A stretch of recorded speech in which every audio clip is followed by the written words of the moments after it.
नमस्कार दोस्तों, आज की इस कहानी में हम देखने वाले हैं कि श्री कृष्ण पर 12 घातक बाण किसने चलाए।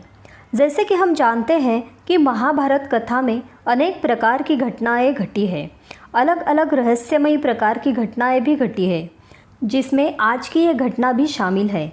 महाभारत कथा की एक महत्वपूर्ण भाग है।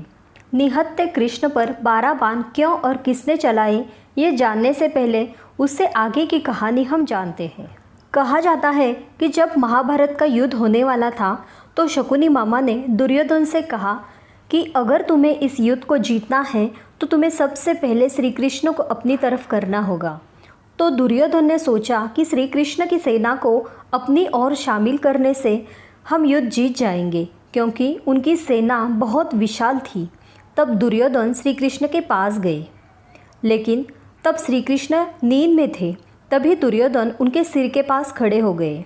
तभी अर्जुन भी वहां आ गए, लेकिन श्री कृष्ण नींद ले रहे थे तो अर्जुन उनके चरणों के पास जाकर खड़े हो गए।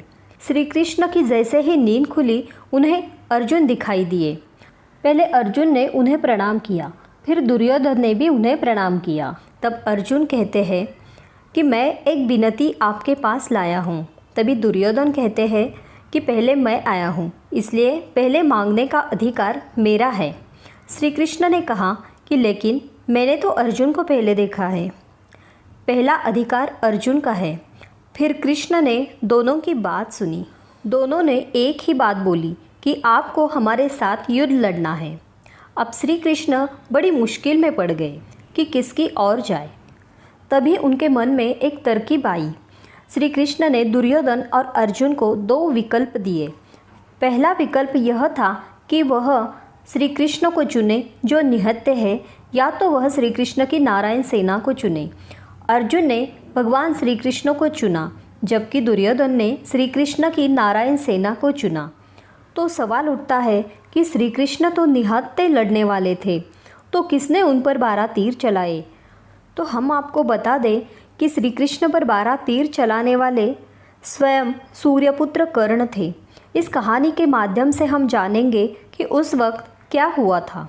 तो महाभारत युद्ध का 17वां दिन चल रहा था। कर्ण और अर्जुन आमने सामने थे। दोनों में बहुत भयंकर युद्ध चल रहा था। दोनों एक दूसरे पर असीम शक्तियों का प्रयोग कर रहे थे। कर्ण और अर्जुन दोनों एक दूसरे को ख़त्म करना चाहते थे, क्योंकि दोनों के बीच में बचपन से ही प्रतिस्पर्धी थी, क्योंकि दोनों खुद को एक अच्छा योद्धा मानते थे। और वह वक्त आ भी गया था कि कर्ण ने अर्जुन पर सर्प बाण चला दिया। इस बाण को कर्ण ने अर्जुन पर चलाने के लिए बहुत सालों से अपने पास रखा था। वास्तव में यह बाण पाताल लोक का एक अश्वसेन नाम का नाग था, जो अर्जुन का परम शत्रु था। और उसकी शत्रुता का कारण खांडव वन में अर्जुन ने उनका पूरा घर तहस नहस कर दिया था। तभी से अश्वसेन अर्जुन को मारने की तलाश में था। अश्वसेन का ही दूसरा नाम तक्षक नाग है। अश्वसेन को पता था कि केवल कर्ण ही अर्जुन को मार सकते हैं, इसलिए वह कर्ण की तीर में जाकर लिपट गया। अर्जुन उस बाण को समझ नहीं पाए, लेकिन भगवान श्री कृष्ण ने उस बाण को समझ लिया और उन्होंने अपने पैरों से रथ के पहियों को ज़मीन में घुसा दिया, जिससे रथ टेढ़ा हो गया और सर्प बाण अर्जुन के शीश मुकुट से छूकर धरती पर लग गया। अर्जुन रथ के पहियों को बाहर निकालने के लिए नीचे उतरे। उसी वक्त मौका पाकर कर्ण ने अर्जुन पर तीर चला दिया। अर्जुन की रक्षा करने हेतु भगवान श्री कृष्ण ने अपने सीने पर सभी बाण को ले लिया, जिस वजह से उनको 12 बाणों से घायल होना पड़ा। भगवान श्री कृष्ण ने अर्जुन को अश्वसेन के बारे में बताया और अर्जुन ने 6 दिन की कड़ी मेहनत के बाद अश्वसेन के टुकड़े टुकड़े कर दिए।